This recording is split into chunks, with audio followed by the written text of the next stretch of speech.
여기저기에서 계속 터지고 있답니다. 새마을금고에 이제 터질 게 터졌다라고 얘기하는데요.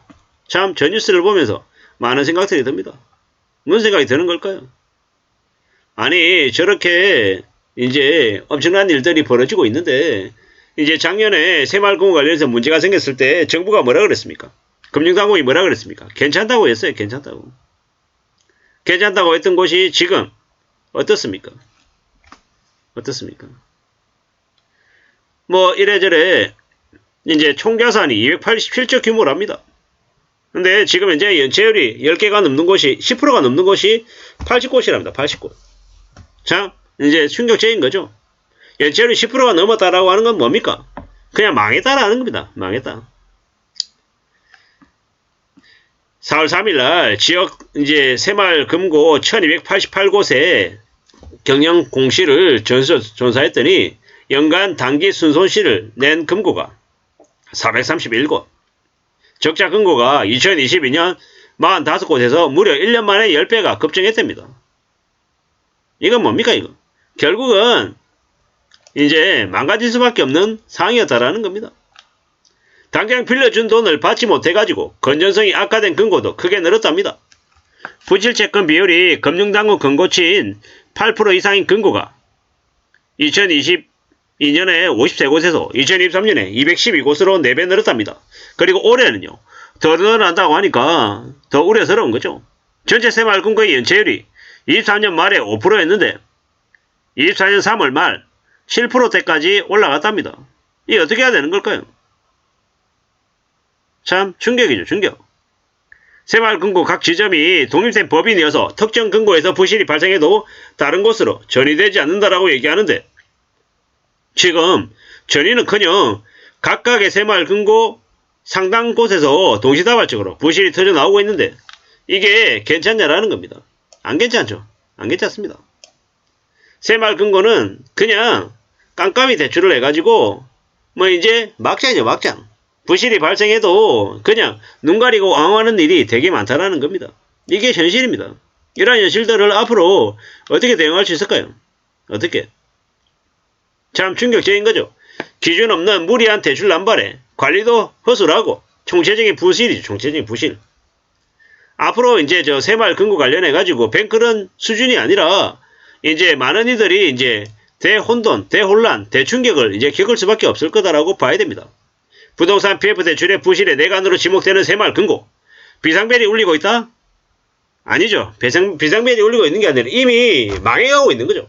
이미 망해가고 있는데 지금의 윤석열 정부 아래에 있는 금융당국은 저에 대한 관리도 책임도 안 하려고 그냥 놔버린 겁니다. 참 무서운 얘기입니다. 지금의 대한민국의 금융당국의 금융수장이라고 하는 인간들이 전부 다 뭐합니까? 이해관계에 얽히고 설켜서 제대로 된 일을 하지 않고 적당히 이제 헤쳐먹고 영해먹고 정관예우 하다가 자기 이제 살 길만 찾으려고 하는 그런 악랄한 인간들이 다 모여있다 보니까 나아질 수가 없죠. 나아진다라는 게 되레 더 이상한 겁니다. 그럴 수 없는 상황이기 때문입니다. 참 무서운 얘기죠. 코로나 때 우리가 잘 알고 있다시피 너무 뭡니까? 많이 이제 풀었죠. 그런데다가 제일금융권들이 PF 대출 관련해서 리스크가 있으니까 안 한 사이에 저 새마을금고나 이런저런 곳들이 되게 이제 엄청나게 많이 이제 남발한 겁니다. 앞으로 어떻게 되겠습니까? 2024년 상반기 지나가고 7월, 8월, 9월 3분기쯤부터 해서 여기저기서 막 터져 나오지 않을까라는 이제 우려가 됩니다. 2024년 상반기는 새마을금고, 하반기는 단위농협, 축협, 수협 이런 곳에서 폭탄이 터진다고 하는데요.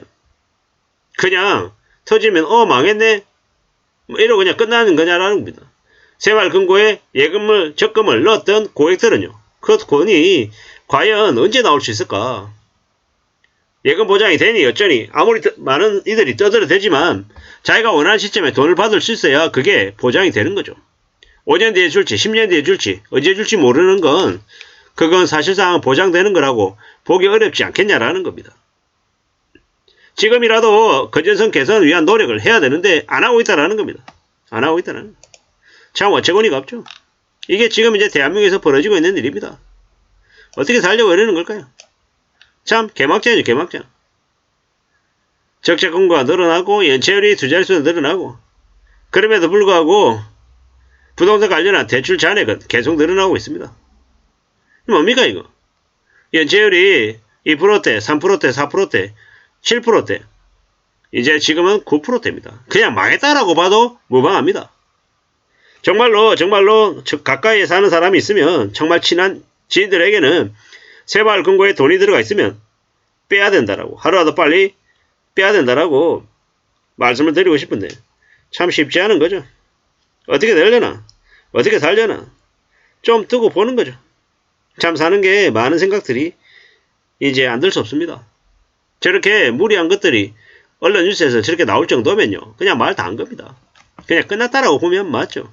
그리고 저로 인한 이제 충격들이 우리에게 이제 앞으로 어떤 식으로 이제 영향을 미칠지는 숨지기고 지켜봐야 될 것 같습니다. 사람들이 자기의 돈을 만약에 못 받는다, 무슨 일이 생기겠습니까? 미치는 거죠.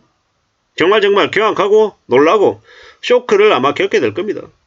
참 무서운 얘기입니다. 앞으로 어떻게 살아갈 수 있으려나, 어떻게 살려나, 과연 괜찮아지는 날은 다시 오는 걸까? 영영 저렇게 살아야 되는 건 아닐까? 이런 걱정들이 계속 든다라는 겁니다. 참 많은 생각들이 들죠. 어떻게 살아야 될까? 어떻게 살 수 있는 걸까? 이런 생각, 저런 생각이 무지하게 많이 드는데 참 걱정이죠. 걱정에 또 걱정이 계속 듭니다. 두려움도 많이 생기고요. 어떻게 살아야 되나? 과연 살아갈 수 있는 걸까? 살아낼 수 있는 걸까? 라는 걱정도 자꾸 들고요. 참 잘 생각하고 잘 따져보면서 지내야 됩니다. 그래야 될 것 같습니다. 누가 뭐라 해도 우리의 삶을 좀 잘 꾸려나가기 위해서 정신을 바짝 차려야 될 것 같은데요. 참 많은 이제 걱정들이 들죠. 어떻게 살아야 되겠습니까?